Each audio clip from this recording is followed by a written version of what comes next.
గ్రంథము నుండి అపోస్తలుల కార్యముల గ్రంథం అపోస్తలుల కార్యముల గ్రంథం మొదటి అధ్యాయం 12, 13, 14 వచనాలు చదువుకుందాం. ప్రతి ఒక్కరు కూడా దయచేసి లేఖనాలు తెరచి చూడండి. అప్పుడు వారు ఒలీవల వనమనబడిన కొండ నుండి యెరూషలేమునకు తిరిగి వెళ్ళిరి. ఆ కొండ యెరూషలేమునకు విశ్రాంతి దినమున నడవదగినంత సమీపమున ఉన్నది. వారు పట్టణములో ప్రవేశించి తాము బస చేయుచుండిన మేడగదిలోనికి ఎక్కిపోయిరి. వారెవరనగా పేతురు, యోహాను, యాకోబు, అంద్రేయ, ఫిలిప్పు, తోమా, బర్తలోమయి, మత్తయి, అల్ఫై కుమారుడగు యాకోబు, జెలోతే అనబడిన సీమోను, యాకోబు కుమారుడగు యోదా అనువారు.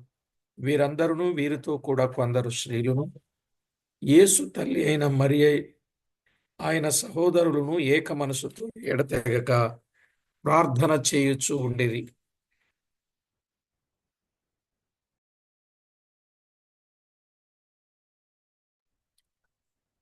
చదవబడిన లేఖనం కొరకు ప్రార్థన చేసుకో. స్తుతులకు కారణభూతుడవైన మా తండ్రి, స్తోత్రార్హుడవైన మా దేవ, మీ ఘననామానికి వందనాలు, స్తుతులు, స్తోత్రాలు చెల్లిస్తున్నాము. దేవా, ఎంతో గొప్ప దేవుడవు, మహిమగల దేవుడవు, ప్రభావం గల దేవుడవు, సాటిలేని దేవుడవు, సర్వశక్తి సంపన్నుడవు. నిన్న నేడు నిరంతరం ఏకరీతిగా ఉన్నవాడవు. మమ్మను ఏమాత్రము విడువక ఎడబాయక మా పట్ల మీరు కృప చూపుచు మీరు చేస్తున్న మేలులన్నింటిని బట్టి మిమ్మల్ని ఎంతో స్తుతిస్తున్నాం. మా ప్రాణప్రియుడా, మమ్మను అన్ని విధాల జ్ఞాపకం చేసుకుని మీ బలిష్టమైన రెక్కల క్రింద సురక్షితమైన కాపుదల ఇచ్చి బలపరచి భద్రపరచి క్షేమస్థితిని కలుగజేసినందుకు వందనాలు. మా జీవితంలో ఈ నూతన దినాన్ని ఈవిగా వరంగా ఇచ్చినందుకు స్తోత్రం. ఈ దిన ప్రారంభము నుండి పరిచర్య అంతటిలో మీ సహాయం ఇచ్చి నడిపిస్తున్నందుకు స్తోత్రం. మా ప్రభువా, వాక్య తలంపుల చేత మీకెంతో మహిమ మేము తేగలుగునట్లు మాతో మీరు మాట్లాడండి. మీ అడుగుజాడలలో నడుచుటకు మమ్మను బలపరిచి స్థిరపరచండి. అన్ని విధాల ఆదుకొని మేలు చేసి మహిమ పొందుతారని తోడయుండి కాపాడమని కోరుచు మా ప్రభు అయిన యేసు క్రీస్తు నామమున ప్రార్థించి వేడుచున్నాము తండ్రి, ఆమేన్. ప్రభునందు ప్రియులారా, మనం చదువుకున్న ఈ వచన భాగాలలో ఒక సత్యాన్ని మనం వింటున్నాం. ఏమంటే,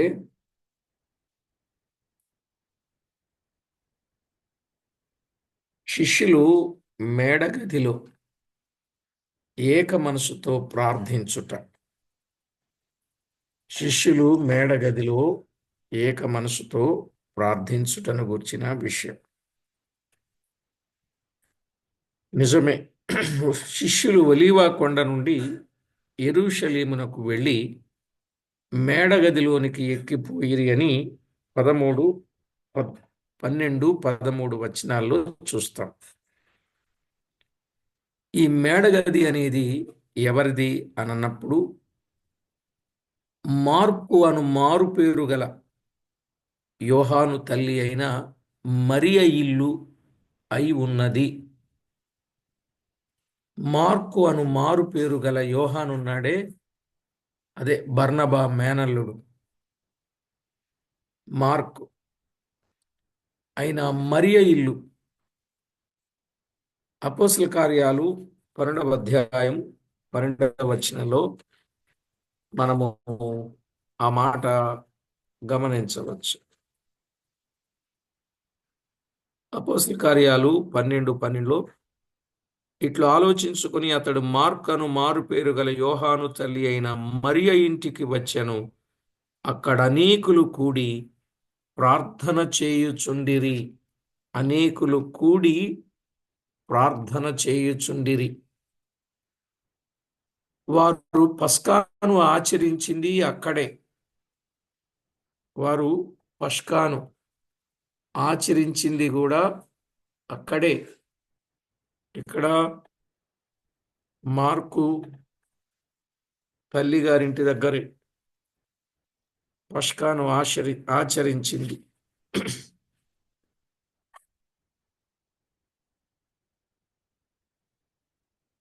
మార్క్స్ వార్త 14వ అధ్యాయం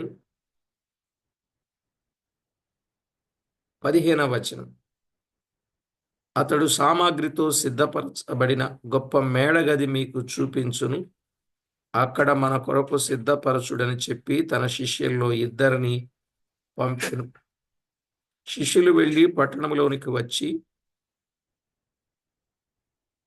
ఆయన వారితో చెప్పినట్టు కనుగొని పస్కాను సిద్ధపరచిరి. కాబట్టి పస్కాను ఆచరించింది అక్కడే. వారు తలుపులు మూసి ఉన్నప్పుడు ప్రభు ప్రత్యేకమైనది లేక ప్రత్యక్షమైనది అక్కడే. తలుపులు మూసి ఉన్నప్పుడు ప్రభు ప్రత్యక్షమైనది అక్కడే. యోహాను సువార్త 20వ అధ్యాయం 19-20 వచనాలు. యోహాను సువార్త 20వ అధ్యాయం 19-20 వచనాలు. ఆదివారం సాయంకాలమున శిష్యులు యూదులకు భయపడి తాము కూడి ఉన్న ఇంటి తలుపులు మూసుకుని ఉండగా యేసు వచ్చి మధ్యను నిలిచి మీకు సమాధానము కలుగునుగాకని వారితో చెప్పాను. కనుక ఇక్కడే ప్రభు ప్రత్యక్షమైనది. వెళ్ళిన వారు ఇష్కరియోతు యూదా తప్ప మిగిలిన వారు వెళ్ళిరి. మత్తయి సువార్తలో 10వ అధ్యాయం 2-4 వచనాల్లో వీరు ప్రభు వాగ్దానము చేసిన ప్రకారం ప్రార్థన చేయడానికి వెళ్ళారు.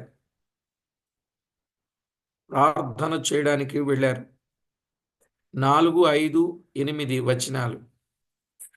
అలాగే లూకా సువార్త 24-49 వచనాలలో మనము చూడవచ్చు. 24-49. వీరితో కూడా కొందరు స్త్రీలు ఉన్నారు. 1:14 వీరితో కూడా కొందరు స్త్రీలు ఉన్నారండి. 1:14 కొందరు స్త్రీలు కనపడుతున్నారు. వీరు సువార్త సేవలో ప్రభువును వెంబడించిన వారు. సువార్త సేవలో ప్రభువును వెంబడించిన వారు.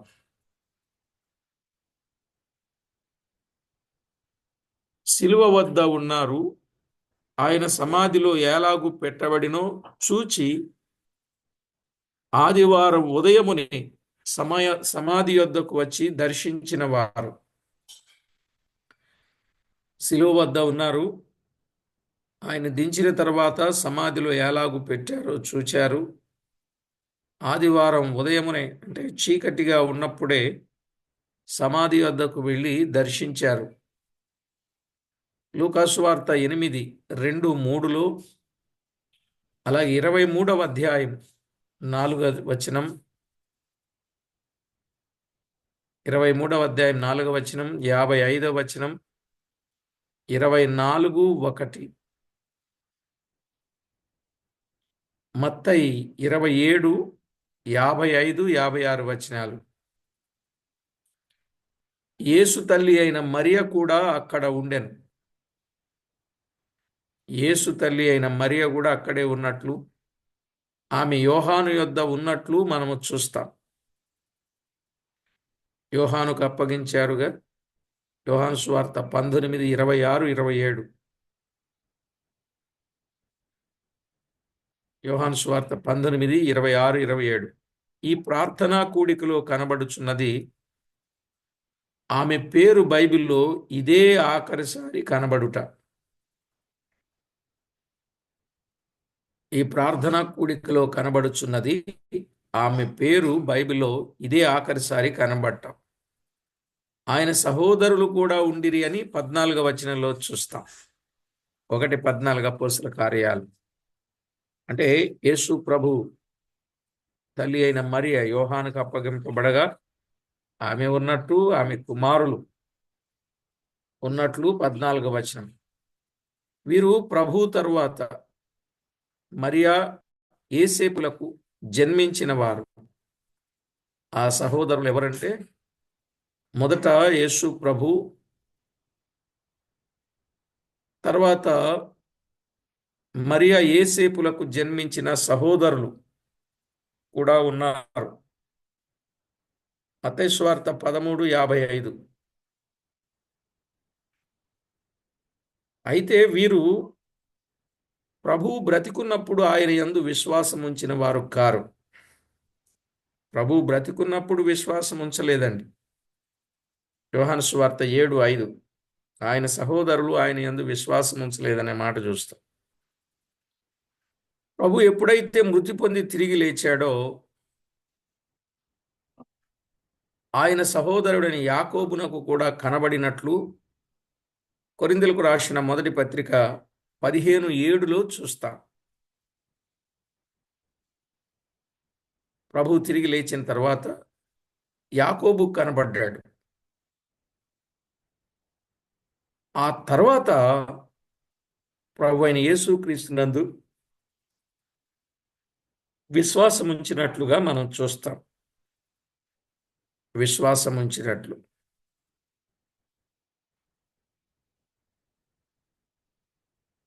12:17, 15:13, 21:18. ఆ తర్వాత సంఘములో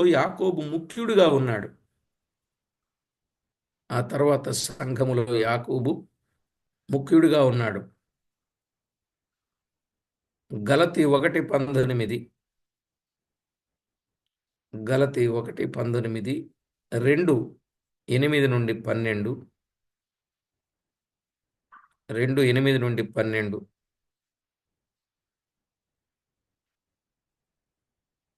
ఇప్పుడు వీరందరూ కలిసి 120 మంది కూడినట్టు 15వ వచనంలో చూస్తాం. 120 మంది వారు ఆ మేడగదిలో కూడుకున్నారు.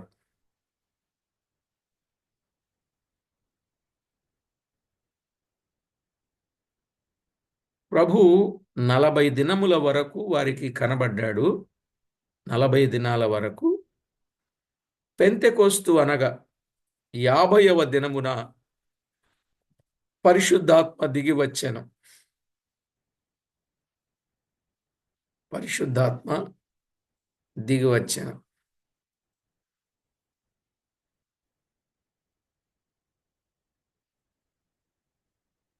పరిశుద్ధాత్మ దిగి వచ్చిన సందర్భం మనం ఎరుగుదాం. 2:1.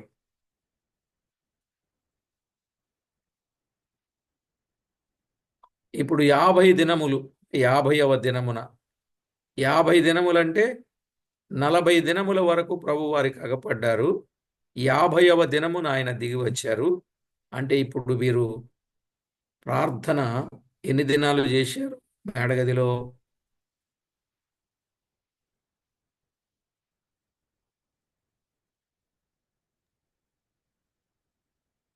10 దినములు. 10 దినాలు వారు ఎడతెగక ఏక మనసుతో వారు ప్రార్థన చేశారు. ఎడతెగక ఏక మనసుతో వారు ప్రార్థన చేసినట్లుగా చూడవచ్చు. కాబట్టి ప్రభునందు ప్రియులారా, 14వ వచనంలో అదే మనం చూస్తాం. 1:14 అపోస్తల కార్యాల్లో వారేక మనసుతో ఎడతెగక ప్రార్థన చేయుచుండ్రి. అసలు ప్రభు వచనంలో చెప్పబడిన మాట, భూమి మీద ఇద్దరు ఏకీభవించి అడిగితే ప్రభు ఇస్తానన్నాడు. అన్నాడా? లేదు. ఇద్దరు ఏకీభవించి అడిగితే ప్రభు ఇస్తానన్నాడు. మత్తయి 18, 19. మత్తయి 18, 19. మార్కు 11, 24, 25. 24, 25. మార్క్ 11, 24, 25. అసలు ఎడతెగక ప్రార్థన చేయమని ఎవరు చెప్పారు? మన ప్రభువే చెప్పారు కదా, ఎడతెగక ప్రార్థన చేయండి అని. మన ప్రభువే, ప్రియ ప్రభువే చెప్పినట్లు మనము చూస్తాం. మన ప్రభువే ఎడతెగక ప్రార్థన చేయండి అని ఆయనే చెప్పారు. గనుక మనము ఎడతెగక ప్రార్థించేటటువంటి అనుభవములో మనముండుట ఎంతైనా మంచిది కదా. 18వ అధ్యాయం లూకాసు వార్త 18:1. లూకాసు వార్త 18:1, 21:36. 21:36. ఎడతెగక ప్రార్థించవలనని పౌలు ద్వారా కూడా వ్రాశాడు. పౌలు ద్వారా కూడా వ్రాసినట్టు చూడగలం. ఇప్పుడు ఈ లాజిక్ ప్రకృతిలో ఇచ్చినటివి ఆ?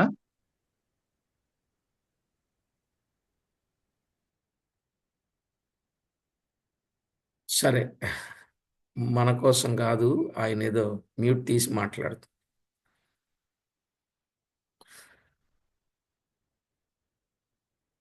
జాగ్రత్తగా వినండి. వారు ఎడతెగక ప్రార్థన చేశారు. ఎడతెగక ప్రార్థన చేయమని పౌలే చెప్పారు. అలాగునని పౌలు ద్వారా కూడా చెప్పబడిన సందర్భాలు మనం చూస్తాం. ఇది లాజిక్, అంటే ప్రార్థన. అంతేనండి. కనుక ప్రార్థన చేయమని రాశాడు. రోమాపత్రిక 12:12లో, రోమాపత్రిక 12:12, కొలసై పత్రిక 4:2-4 రోమాపత్రిక 12:12, కొలసై 4:2-4.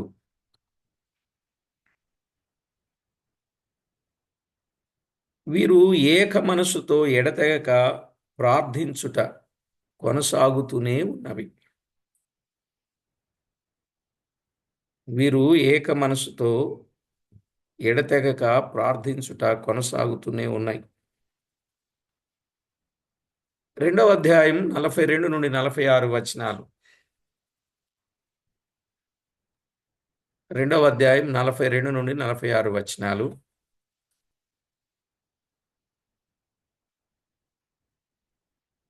అలాగే 4వ అధ్యాయం 24 మరియు 32. అలాగే 6వ అధ్యాయం 2వ, 4. 6వ అధ్యాయం 2వ, 4.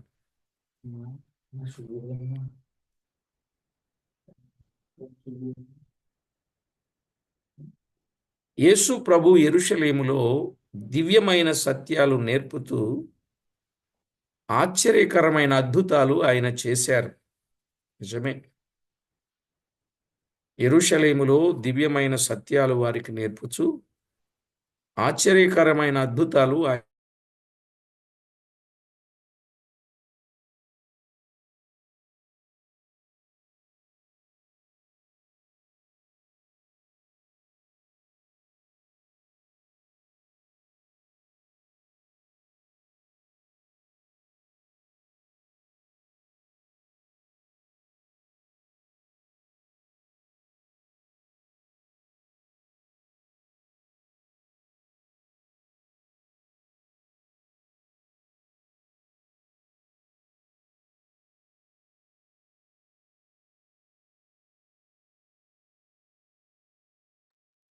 అన్నగారు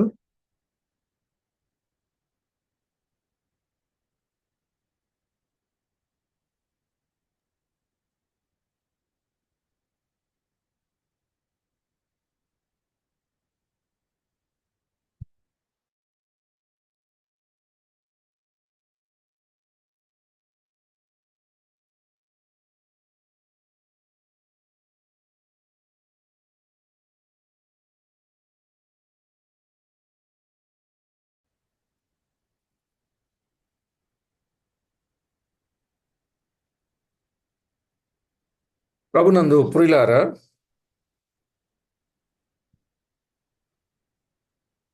దాదాపు 120 మంది మాత్రమే కూడినట్లు మనము చూస్తున్నాం.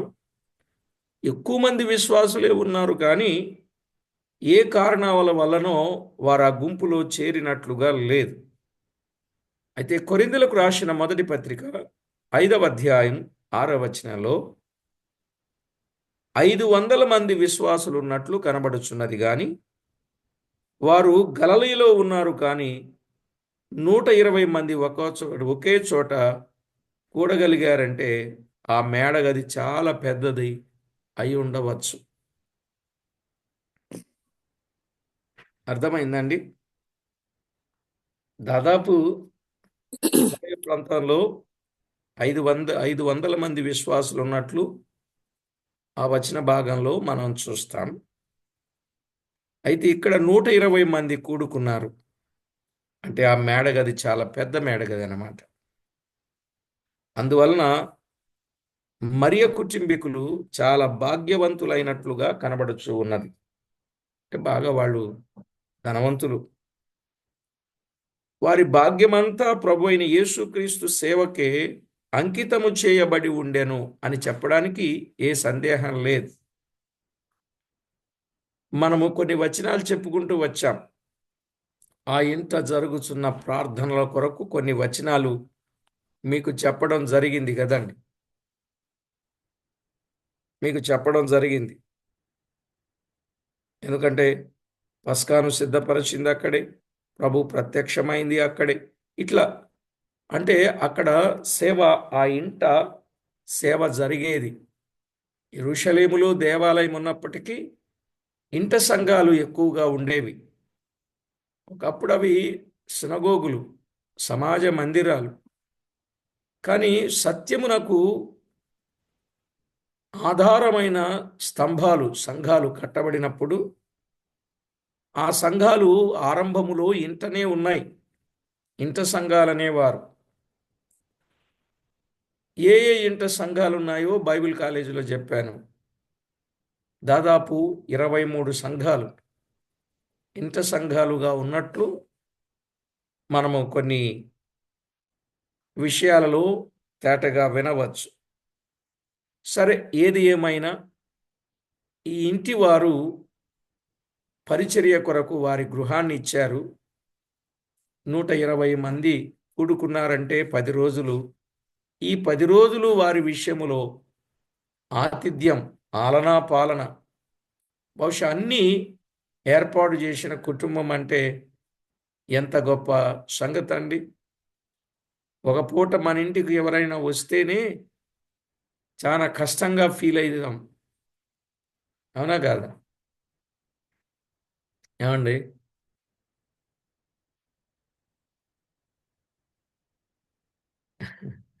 మనం ఎలాంటి వాళ్ళం అంటే, ఏమనుకోకండి, దూరంగా ఉన్నప్పుడు బ్రదర్ ఎప్పుడైనా ఇటు వచ్చినప్పుడు రండి బ్రదర్ అంటారు. అన్నారు కదా అని చెప్పి ఆ ప్రాంతానికి వెళ్ళినప్పుడు ఫోన్ చేసి బ్రదర్ ఇక్కడి వరకు వచ్చాం అంటే, ఆ బ్రదర్ కొంచెం మేము బిజీగా ఉన్నాం బ్రదర్, మరొకసారి వచ్చినప్పుడు వద్దురులేండి అని చెప్తారు. నిజమా కాదండి?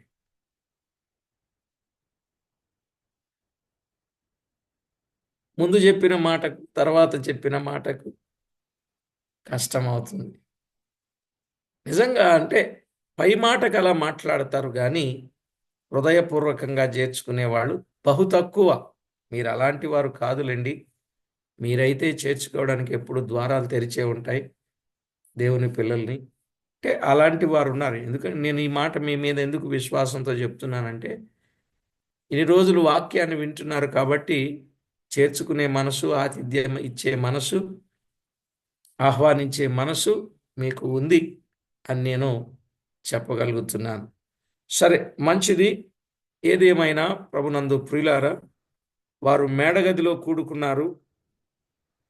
అక్కడ ఎడతెగక వారు 10 దినములు ప్రార్థన చేశారు. ఆ తరువాత పరిశుద్ధాత్మ దిగివచ్చుట, పేతురు ఒక్క ప్రసంగము ద్వారా 3,000 మంది రక్షింపబడుట వీరి ప్రార్థన ఫలితమే. ఏమంటారు? వారి ప్రార్థన ఫలితమే పరిశుద్ధాత్మ దిగి రావటం, 3,000 మంది రక్షించబడటం, వారి అభివృద్ధి లేక సంఘము యొక్క అభివృద్ధి జరగటం వీరి ప్రార్థనయే కారణం. వీరి ప్రార్థనయే కారణం. ఇక మనము 15 నుండి 26 వచనాలు మనము చదువుకున్నప్పుడు ఆ విషయాలు మనము స్పష్టంగా గమనించవచ్చు. 15 నుండి 20 వచనాలలో 26 వచనాలలో యూదాకు బదులుగా మత్తీయాను నియమించుట, యూదాకు బదులుగా మత్తీయాను నియమించుట. నిజమే ప్రియులారా, మనము 12 నుండి 14 వచనాలు విన్నాం. ఇప్పుడు 15 నుండి 26 వచనాలలో మనం ఒక మాట చెప్పుకున్నాం. యూదాకు బదులు మత్తయాను నియమించుట 15 నుండి 26 వచనాలలో వాస్తవం. అయితే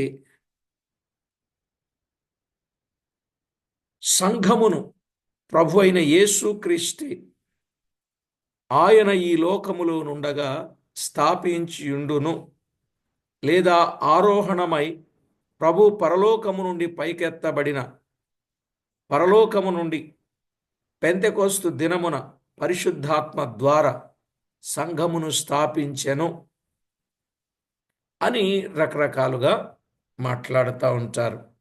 ఏది ఏమైనా పెంతెకొస్తు దినమునకు గాని దానికి స్వల్పకాలమందు గాని సంఘము స్థాపించబడి సర్వలోకములో సేవ చేయుటకు, సాక్ష్యమిచ్చుటకు దానికి అధికారం ఇయ్యబడింది. మీకు అర్థం కావాలి. ఇక్కడ నేను 2 పదాలు ఉపయోగించాను. ఏంటా 2 పదాలు?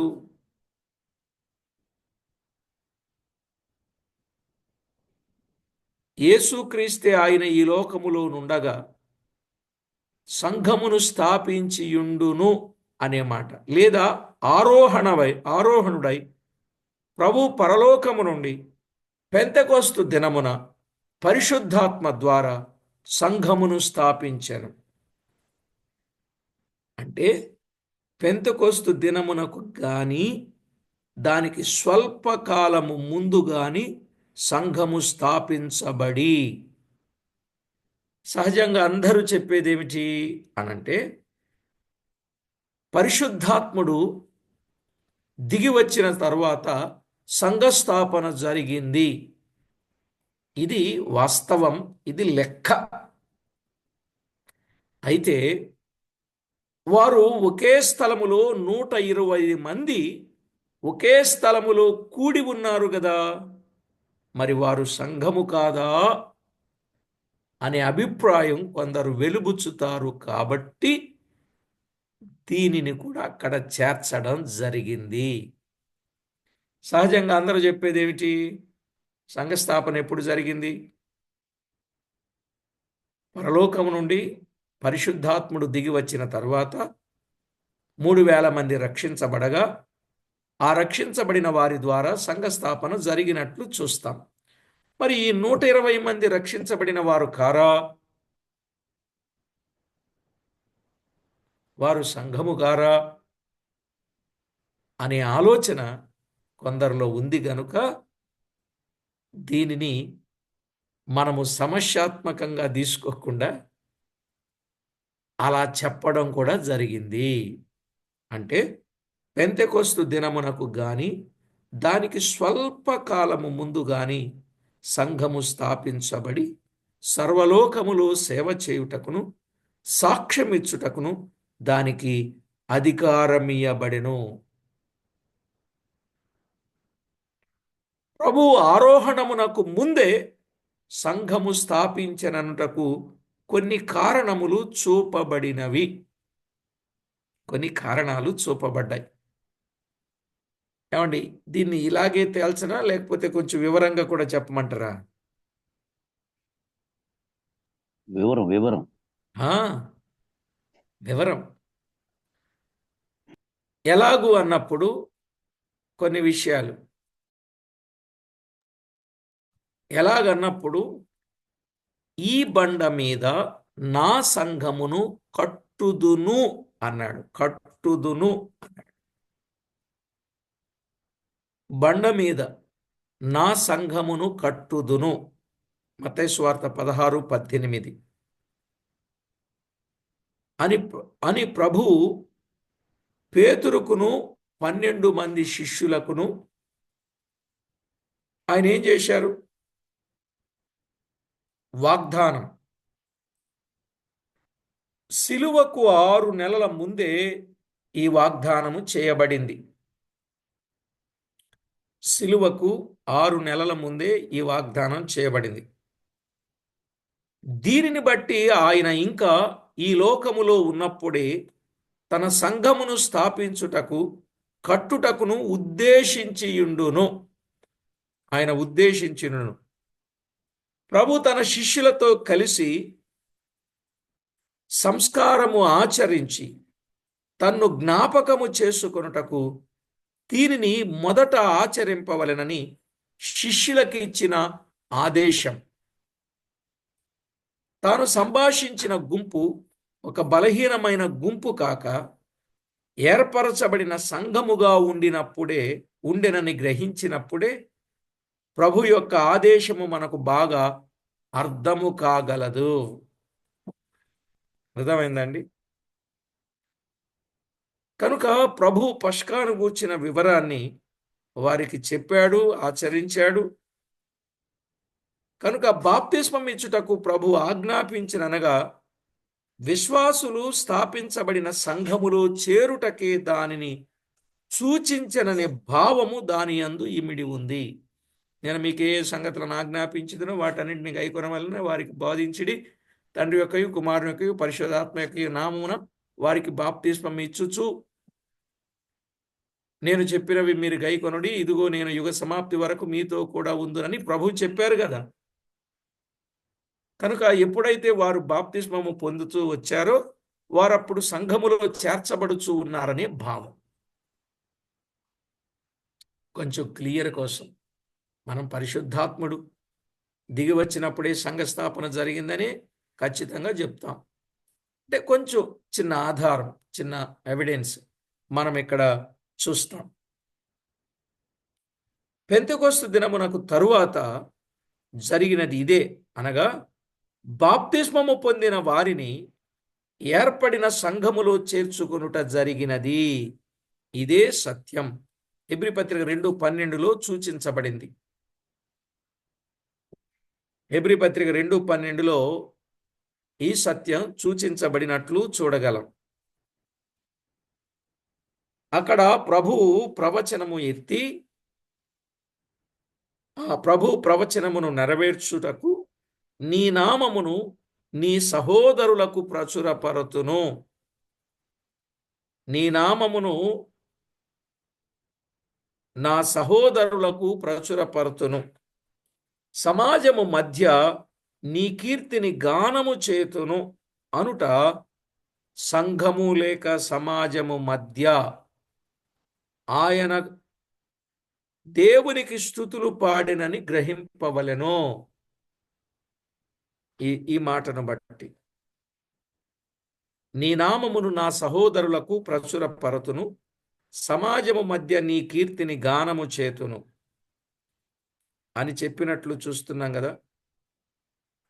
ప్రభువు సంస్కారాచారములో ఆయన తన శిష్యులతో కలిసి పాడినని మనం గ్రహించాలి. ప్రభు సంస్కారాచారములో ఆయన తన శిష్యులతో కలిపి కీర్తన పాడనగా పిండముగా ఏర్పడిన సంఘముతో ఆయన చేరినని గ్రహించినప్పుడే మనము ఈ కాల పరిస్థితులను అర్థము చేసుకొనగలము. కార్యముల గ్రంథం 1వ అధ్యాయములో మేడగది యందు ప్రార్థనతో కనిపెట్టుట సమావేశమై 120 మంది శిష్యులు తాము స్థాపింపబడిన ఒక సంఘముగా కూడుకున్నారని చెప్పడంలో 2 నిదర్శనాలు కనబడతాయి. 15వ వచనములో 120 మంది సహోదరుల సంఖ్య ఉన్నది. కానీ ఇక్కడ వాడబడిన గ్రీకు పదము 120 మంది పేర్లు సంఘ జాబితాలో వ్రాయబడిన ఉండెనని అర్థము కలిగి ఉన్నది. ఈ 120 మంది పేర్లు గ్రీకు పదాన్ని బట్టి చూస్తే సంఘ జాబితాలో వ్రాయబడినని తెలియవస్తూ ఉంది. అర్థమైందండి? సరే, ఏదో ఒక విధమైన సంఘ జాబితా వారికి ఉండునని, దానిలో సంఘ సభ్యుల పేర్లు వ్రాయబడి ఉండెనని మనం గ్రహించవచ్చు. అటు తరువాత వెంటనే పెంతెకొస్తు దినమున 3000 మంది బాప్తిస్మము పొందగా వారు కూడా చేర్చబడిరి. ఎవరితో? వీరితో వారు చేర్చబడిరి. 2:41 మీరు చదివితే అక్కడ 15వ అధ్యాయంలో 120 మంది సహోదరులు మాత్రమే అన్నారు. మరి సహోదరీమణులు ఇంకా ఉండారు కదన్న. అదే సహోదరులే. అంటే ఏక మనసుతో ప్రార్థించిన వారు ఉన్నారు. సంఘములో ఎప్పుడు కూడా పురుషునికే ఆధిక్యత ఇచ్చినట్లు చూడగలం. అంటే ఇంకా సోదరీమణులు కూడా ఉన్నారు. ఇంకా ఉన్నారు, వారి లెక్కలు లేరు. ఇప్పుడు 5,000 మంది పురుషులు అన్నాడు 4వ అధ్యాయంలో. ఇంచుమించు అపోస్తల కార్యముల గ్రంథంలో 4వ అధ్యాయం 4వ వచనం, వాక్యం వినిన వారిలో అనేకులు నమ్మిరి, వారిలో పురుషుల సంఖ్య ఇంచుమించు 5,000. మరి వీళ్ళందరూ సంఘంలో చేర్చబడిన వాళ్ళేగా. మరి స్త్రీలు లేరా? పురుషులే అంతమంది ఉన్నారంటే పురుషులను లెక్కలోకి తీసుకున్నారు. ఎక్కడైనా పురుషుల లెక్కే మనకు ఎక్కువగా కనబడుతుంది. అర్థమైందండి ఈ వచనాన్ని బట్టి? సరే, ఇంకేమైనా అర్థం కాకపోతే తర్వాత మాట్లాడదాం.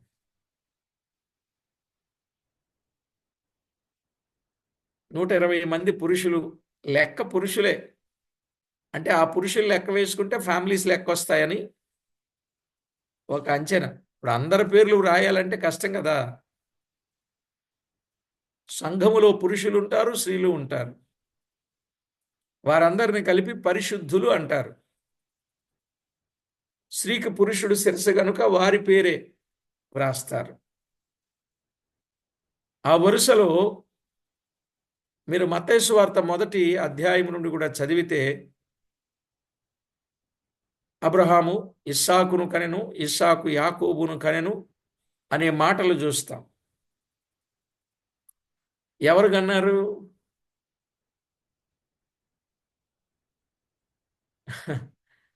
మరి సిస్టర్ ఏరి?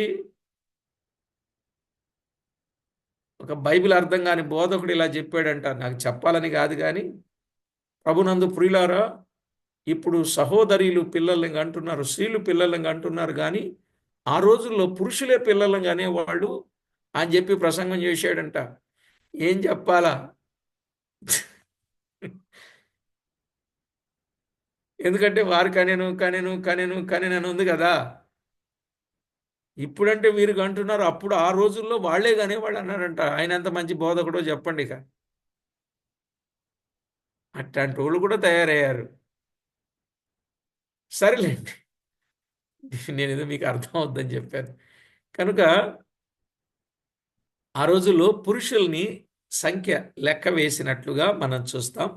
ఇక తర్వాత కాలంలో మీకు చెప్పాను నేను, 120 మంది, 3,000 మంది, 5,000 మంది, విస్తారంగా బహువిస్తారముగా అనే మాటలు చెప్పాను మీకు. ఇప్పుడు 15వ వచనంలో 120 మంది, 2:41లో 3,000 మంది. ఇప్పుడు చదువుకున్నట్టు 4:4లో 5,000 మంది పురుషులే. 6వ అధ్యాయం 1వ వచనములో విస్తరించెను శిష్యుల సంఖ్య. 6వ అధ్యాయం 7వ వచనములో బహుగా విస్తరించెను అని వ్రాయబడింది. సరేలేండి, మనం ఇక్కడ ఉన్న విషయాన్ని కొంచెం క్లారిఫైగా విందామనే ఉద్దేశంతో ఇలా చెప్పడం జరుగుతా ఉంది. కాబట్టి యేసు ప్రభు వారితో పాటు ఆ గానము చేశారని ఆ వచనాన్ని బట్టి చెప్తారు. అంటే పిండముగా ఏర్పడిన సంఘముతో ఆయన చేరాడు అని చెప్తా ఉంటారు. కార్యముల గ్రంథం 1వ అధ్యాయములో మేడగది యందు ప్రార్థనతో కనిపెట్టుటకు సమావేశమైన 120 మంది శిష్యులు తాము స్థాపింపబడిన ఒక సంఘముగా కూడుకున్నామని అనుటనికి 2 నిదర్శనాలు మనం విన్నాం. 120 మంది సహోదరుల సంఖ్య. ఇక్కడ వ్రాయబడిన గ్రీకు పదానికి 120 మంది పేర్లు సంఘ జాబితాలో వ్రాయబడ్డాయని అర్థం ఉన్నది అని చెప్పాను. కాబట్టి 2:47లో అనుదినము వారితో వారిని చేర్చుచుండెను అని చూశాం. వారితో చేర్చుచుండెను. వారితో ఎవరితో? 120 మందితో 3000 మంది చేర్చబడ్డారా? 3000 మందితో 120 మంది చేర్చబడ్డారా? 120 మందితోనే 2000 మంది చేర్చబడ్డారు. ఇప్పుడంటే ముందున్న వారే కదా అని చెప్తారు. ఇక తర్వాత అనుదినము అనేకులను చేర్చుచూ ఉండేరు. వారితో చేర్చుచుండెను అనగా ఇంతకు ముందున్న వారి సంఖ్యతో చేర్చబడిరని మనము గ్రహించాలి. కింగ్ జేమ్స్ బైబిల్ ఉంది కదండి. కింగ్ జేమ్స్ తర్జుమాలో మరికొన్ని వ్రాత ప్రతులలోనూ సంఘములో చేర్చబడిరి అని ఉన్నది. సంఘము అను మాట ఉన్నను లేకపోయినను భావం మట్టుకు నిస్సందేహంగా అదే అపోస్తలుల కార్యాలు 1వ అధ్యాయములో పెంతెకొస్తునకు ముందే సంఘముండెను అనటానికి ఇంకొక నిదర్శనం ఉన్నది. ఎందుకనగా సంఘ కార్యములను జరిగించుటకు యూదాకు బదులు మరి ఒకరిని ఎన్నుకొనుటకు సంఘము అధికారమియ్యబడెను అన్నాడుగా.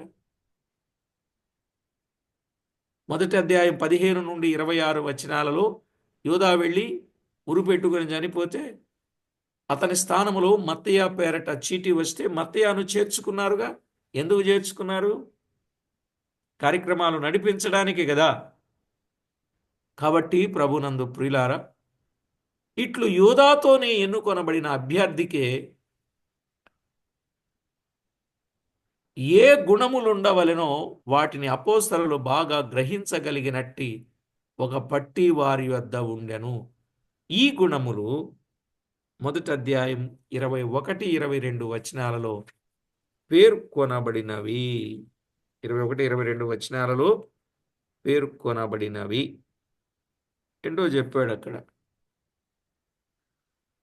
అవి ఏంటంటే, 1 యేసుతోను 12 అపోస్తలులతోను, యేసుతోను 12 అపోస్తలులతోను యోహాను బాప్తిస్మం ఇచ్చినది మొదలుకొని సహవాసము గలవాడై ఉండుట.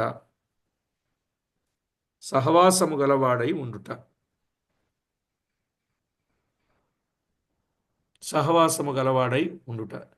దీనిని బట్టి అపోస్తలుడుగా నుండు ప్రతివాడు బాప్తిస్మం ఇచ్చి యోహాను చేత బాప్తిస్మము పొందినవాడై ఉండవలెను అని దీని అర్థం ఇమిడి ఉన్నది. ఇప్పుడు అందరు అపోస్తలులు కాదు. అపోస్తలుడు అంటే యేసుతో ఉండాలి, 12గురిలో ఒకరిగా ఉండాలి, యోహాను చేత బాప్తిస్మము పొందిన వారై ఉండాలి. వారు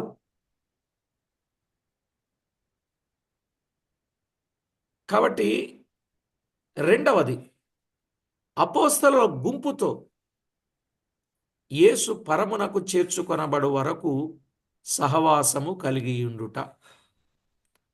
ఆయన పరమునకు చేర్చుకొనబడు దినము వరకు వారితో ఆయన సహవాసం కలిగి ఉండుట.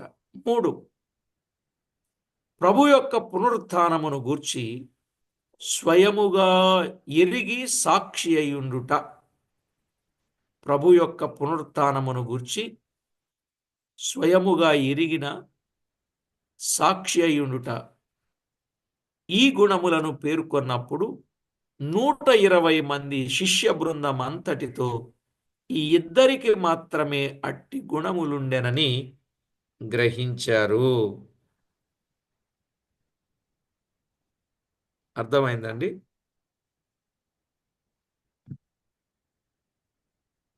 బర్సబ్బా అనే ఆయన పేరు, మత్తయ్య అనే ఆయన పేరు చీటీలు వేశారు.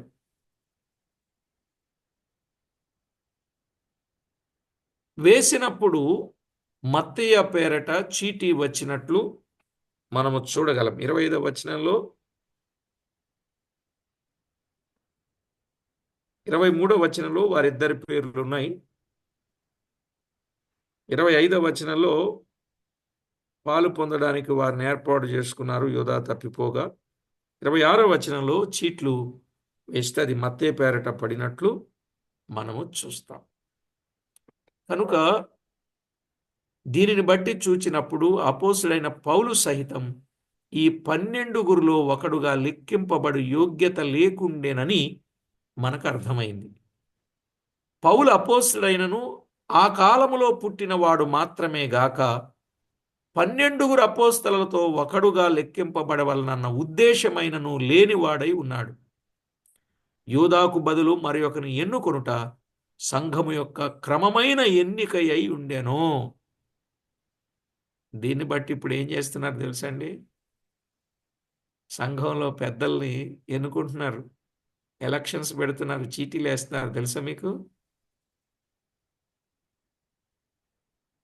మొదట గుణములను పేర్కొని ఈ గుణములు సమానముగా కలిగి ఉండిన ఎడ్ల ఇద్దరిని ఏర్పరచి పక్షపాతము చేసినను నేరారోపణ లేకుండుటకై ప్రార్థించి చీట్లు వేసినట్లుగా మనము చూస్తాం.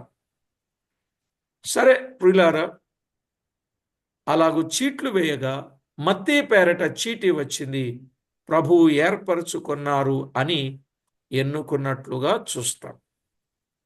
ఇలాగున సంగతులన్నీ మనము ఆలోచన చేసినప్పుడు వాస్తవిక సత్యం అనేది మనకి అర్థమవుతా ఉంది. కనుక ప్రభునందు ప్రియులారా, మీరేమి కన్ఫ్యూజన్ కావద్దు. సంఘం ఎప్పుడు ఏర్పరచబడింది అని అన్నప్పుడు ఇదిగో ఈ 2 ఆధారాలను చెప్పడం తప్పు కాదు. అర్థమైందండి? ఆయన సిలువ వేయబడి మరణించి సమాధి చేయబడి తిరిగి లేచి తన శిష్యులను ఏర్పాటు చేసుకొని వారికి అప్పగించిన బాధ్యతలను బట్టి వారందరూ ఒక స్థలములో కూడి వారు ప్రార్థన చేశారు అంటే ఆయనే స్థాపించారు అని చెప్పడంలో సందేహం కాదు. అది పిండముగా ఉన్నది. పరిశుద్ధాత్మ దిగి రావడం, 3000 మంది రక్షించబడ్డం, వారితో చేర్చబడడం, ఇదంతా మనం ఆలోచన చేసినప్పుడు దైవ కార్యం ఆ రోజు ఎంత బలముగా ప్రభువుకు మహిమకరంగా జరిగిందో మనము అర్థం చేసుకుంటాం. కాబట్టి ప్రతి ఒక్కరూ ఇట్టి పరిచర్య విషయంలో ప్రభువుకు మహిమ ఆపాదించాలి అని ప్రభు పక్షంగా మనం చేస్తున్నాం. ఆ రోజు ఎలాగైతే ఒకరిని ఒకరు చేర్చుకున్నారో ఈరోజు సంఘ స్థాపనలు జరిగి సంఘములో చేర్చబడుతూ ఉండాలి, కానీ చెదరగొట్టుచూ ఉండకూడదు. గుర్తుపెట్టుకోండి. సంఘములు విస్తరించాలి కానీ విడిపోకూడదు. సంఘములలో చేర్చాలి కానీ చీల్చకూడదు. అర్థమైందండి? సంఘాలు విస్తరించాలా, విడిపోవాలా? సంఘాన్ని విస్తరింపజేయాలి కానీ విడదీయకూడదు. సంఘములో చేర్చాలి కానీ సంఘాన్ని చీల్చకూడదు. ఒక సంఘ స్థాపన జరిగిందంటే దానిని బట్టి దాని ద్వారా మరొక స్థలములో సంఘ స్థాపన జరగాలి. అంతేగాని ఇక్కడ నాకు ఏ స్థానము లేదు, నేను వెళ్ళిపోయి మరొక స్థలములో నేను సేవ చేస్తానని స్థానం కొరకు, స్వేచ్ఛ కొరకు, స్వార్థంతో, సొమ్ము కొరకు సేవ చేయడం అనేది కరెక్ట్ కాదు. అలాగుని ఎవరైనా సంఘస్థాపన చేయడానికి పూనుకుంటే అది దేవుని లెక్కలో తప్పు అవుతుంది. కాబట్టి ఈ విషయాన్ని గమనించి ప్రభువుకు మహిమ ఆపాదించండి. ఇలా తేలిగ్గా చెప్తే మీకు అర్థం అవుద్ది. అవును కదండి? ఈ చివరి పదాలు తేలిగ్గా ఉన్నాయిగా. కనుక ప్రతి ఒక్కరూ వాస్తవాలను ఎరిగి ప్రభువుకు మహిమ ఆపాదించాలని మనవి చేస్తున్నాను. ప్రార్థన చేసుకుందాం. పరిశుద్ధుడవైన మా తండ్రి, మీ ఘననామానికి వందనాలు, స్తుతులు, స్తోత్రములు చెల్లిస్తున్నాం. విన్న విషయాలు అందరి హృదయాలలో ముద్రింపచేయండి. మేలుకరమైన వాటిని ఎరిగిన వారై ఆ చొప్పున జీవించుటకు ప్రతి వారిని సిద్ధపరచండి. మా ప్రభువా, ఏవి రమ్యమైనవో, కేతిగలినవో, మా ప్రభువా, ఏవి ప్రయోజనకరమైనవో మీ పిల్లలు వాటి పట్ల ఆసక్తి కలిగి లేఖనాల వెలుగులో మీకెంతో మహిమ తేవడానికి సిద్ధపరచమని, తోడయుండి కాపాడమని కోరుచు మా ప్రభువు మా రక్షకుడునైన యేసుక్రీస్తు అమూల్యమైన నామమున స్తోత్రము చెల్లించి స్తుతించి ప్రార్థించి మిక్కిలి వినయముగా బ్రతిమిలాడి వేడుచూ ఉన్నాం మా ప్రియ పరలోకపు తండ్రి. ఆమేన్. ప్రభునందు ప్రియులారా, ఈ విషయం నేను ఒక సింపుల్ లాజిక్తో చెప్తా వినండి. ఒక చిన్న మందిరం కట్టాడు ఒక ఆయన. చిన్న మందిరం కట్టాడు తాటి ఆకులతో.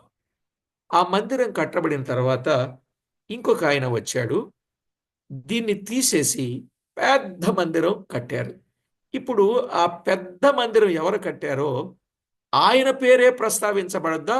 అంతకుముందు అక్కడ చిన్న మందిరం కట్టాడే, అదే ఇది ఎక్స్టెన్షన్ చేశారు కానీ ఈయన పేరు గుర్తొచ్చుద్దా? ఆ పెద్ద మందిరం పేరు కట్టిన ఆయన పేరు గుర్తొచ్చుద్దా?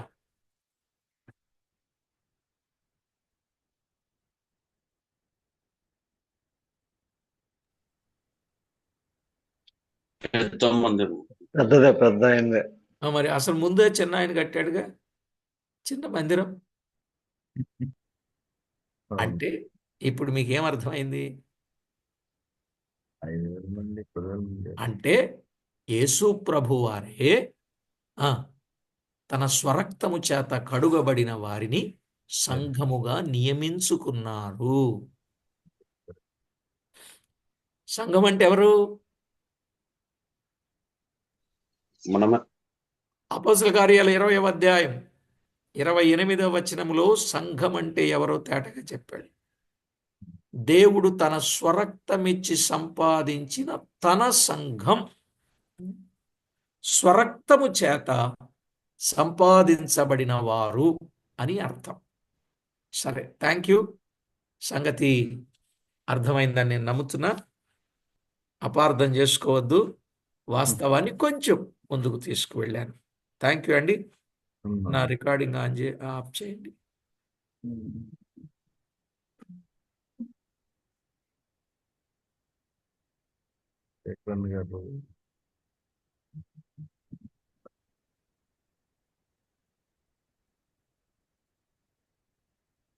ఎక్కడున్న గారు సిగ్నల్ కట్ అయిందా?